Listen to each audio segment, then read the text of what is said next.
So today I am making marble iced cakes.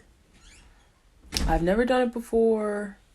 I was super excited to try it, and we'll just get right into it. So right here I'm starting with making some of my homemade buttercream. I used 2 sticks of butter and 4 cups of powdered sugar. I just showed some regular milk because I was out of heavy cream, and that's okay. Just use less milk and go a little bit at a time because it tends to get really thick. So just in increments, do some powdered sugar, do a little bit of milk or heavy cream if you got it, and just go back and forth. I also added a little bit of vanilla and boom.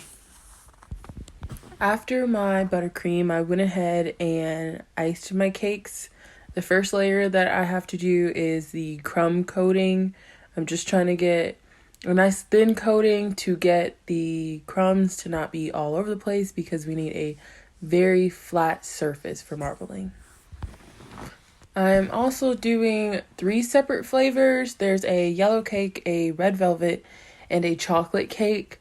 I wanted to try and see what the colors would be contrasted with the colors of the cakes in the inside. And a little tip, whenever you're just trying to get good pictures for your social media or just trying to do some testing, buy boxed cake. Don't waste money on making all your cakes from scratch when you just need it for decoration. Just buy it for $1 in a box. I would definitely say to go all out when it comes to making orders for customers. I know I definitely do.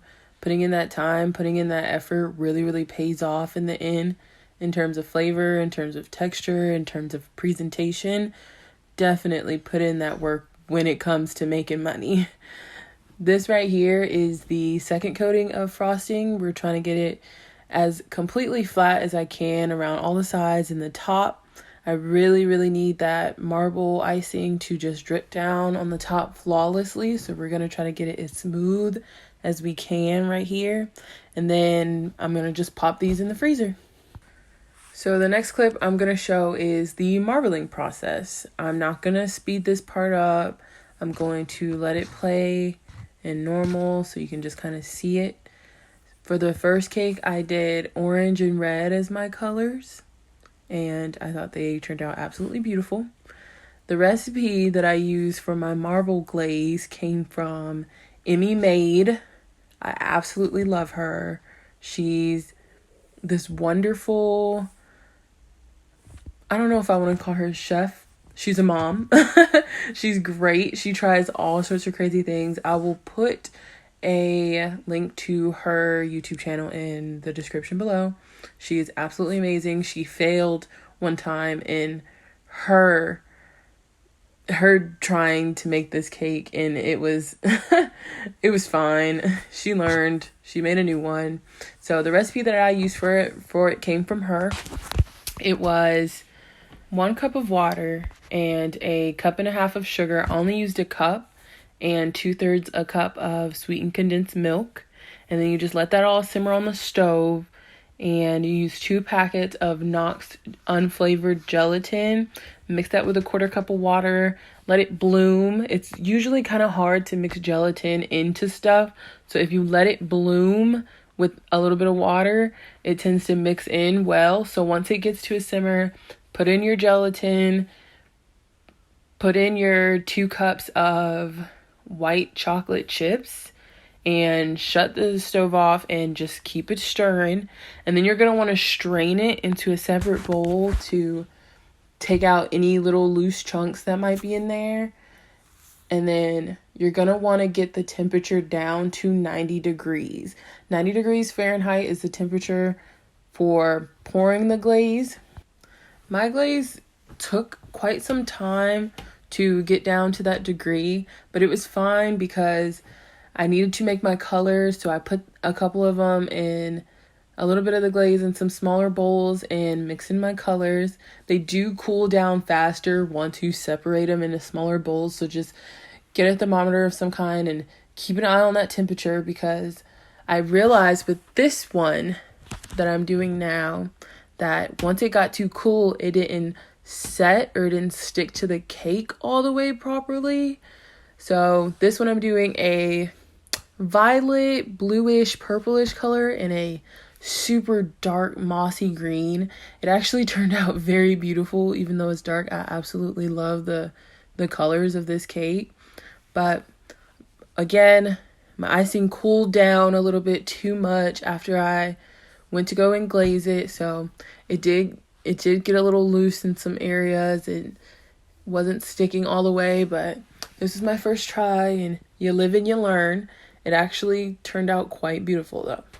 Also, I ended up only having enough glaze to do 2 cakes.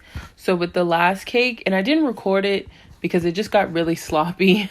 With the last cake, I just kind of threw the whole thing in that bottom part where all the extra drippage was, and it just turned into this like Frankenstein glaze cake, and it was just like a hot mess.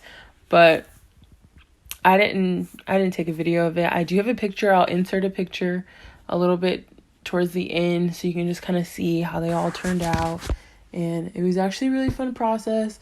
I totally recommend giving it a try if you've never done marbling. It's actually way easier than it might look or it might seem. Gotta give everything a try at least once.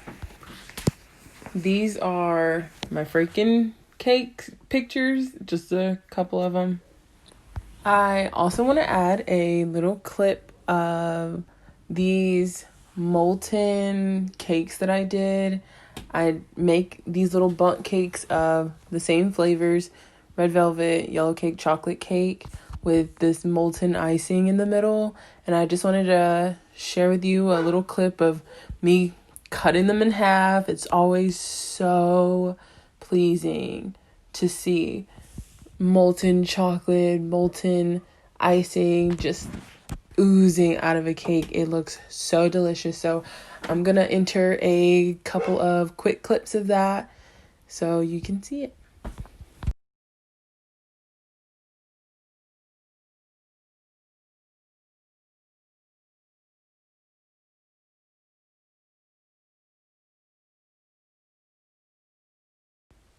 I just want to say thank you for watching. I really appreciate you tuning in and watching me ice some cakes. It's always so much fun for me, and I figure why not record it because I'm sure it's fun for other people as well.